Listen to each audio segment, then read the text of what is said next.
Komiksin de ifadesiyle ırkçılık bir hastalıktır. Irkçılığı mazur gösterecek hiçbir şey yoktur. Çünkü biz kendi ırkımızı, kendi dilimizi, kendi rengimizi, kendi memleketimizi, kendi anne babamızı kendimiz seçmiyoruz. Dolayısıyla bu bize tercihimize dayalı bir şey değil. Bundan dolayı birinin kendi ırkını, kendi dilini, kendi cinsiyetini, hatta kendi dinini, kendi mezhebini üstün görüp bunu başkaları üzerine bir tahakküm aracı olarak görmeleri kabul edilemez. Yani bu insani anlamda da böyledir, vicdani anlamda da böyledir. Zaten İslami noktada kesinlikle bu zaten haramdır, yasaktır. Peygamber Efendimizin hadislerinde bu çok net bir şekilde ortaya konmuştur. Mesela hepimizin hemen hemen duyduğu, bildiği bir şekilde kulağımıza değen hadislerinden bir tanesi, ırkçılık yapan bizden değildir. Bizim meşrebimizden değildir. Benim sünnetime uygun hareket etmiyor. Hatta belki daha ağır ifade kullanan alimlerimize göre benim getirdiğim dinden değildir ırkçılık. Ve biz yine ırkçılığın kökenine indiğimizde bu hastalık nereden geliyor? Bunun temel kaynağı kibirdir ve bunun temel kaynağı şeytandır.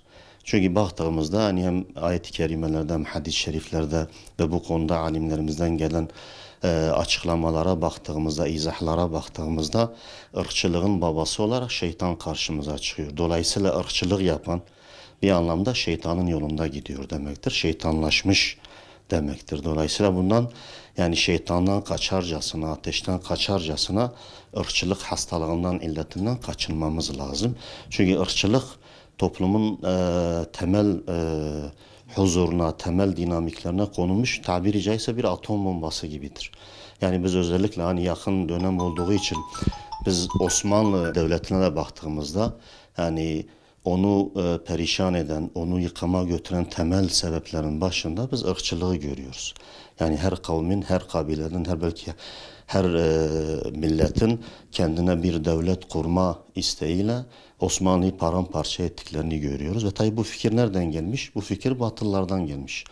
Yani özelde söylersek Avrupalılardan gelmiş. Avrupalılar tam tersine bizim içimize bu ırkçılık hastalığını atarlarken kendileri tam tersine birleşiyorlar. Bize her milletin kendisine bir devlet, bir şey verin, onların haklarını verin diyen Avrupa kendi içindeki bu tür talepleri şiddetle reddediyor, bastırıyor. Yani bunun birçok örneği var. Bas bölgesi bunun örneğidir. Kuzey İrlanda, İskoçya bunun örneğidir. Galler bunun örneğidir. Dolayısıyla bu bir hastalıktır. Bu hastalığı bizim içimizde maalesef asırlardır yaymaya çalışıyorlar ve içimizdeki unsurları vasıtasıyla da maalesef bunda zaman zaman başarılı oluyorlar. Kendilerinin sebep olduğu savaşlardan dolayı, kendilerinden kaynaklı sıkıntılardan dolayı milyonlarca Müslüman, Suriyeli, Iraklı, Afganistanlı, Pakistanlı mülteci ülkelerini terk edip işte Türkiye gibi özellikle ülkelere sığınırlarken bunlara yardım edeceklerine, bunlar üzerinden hani toplumu rahatlatacak adımlar atacaklarına bunun üzerinden maalesef ırkçılığı kaşıyorlar. Ama bir Müslümana ırkçılık yakışmaz. Yani bir Müslüman ırkçı olamaz. Çünkü innemel mu'minune ihvetun ayeti bunun önünden büyük settir. Şuurlu bir Müslüman ırkçı olamaz. Irkçıysa demek ki İslam'ından bir şey anlamamıştır. Bu anlama geliyor. Çünkü bütün müminler kardeştir diyor Rabbimiz.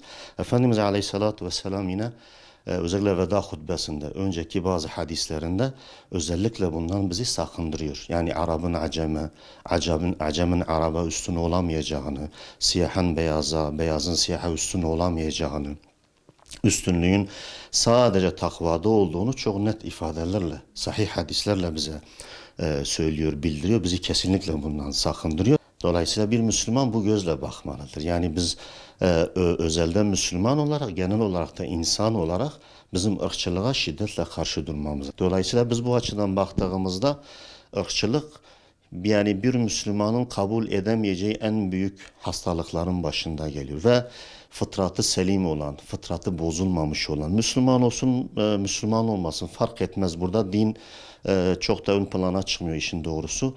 Fıtratı temiz olan, fıtratı bozulmamış olan her insan ırkçılığı şiddetle reddeder. Teşekkür ederim.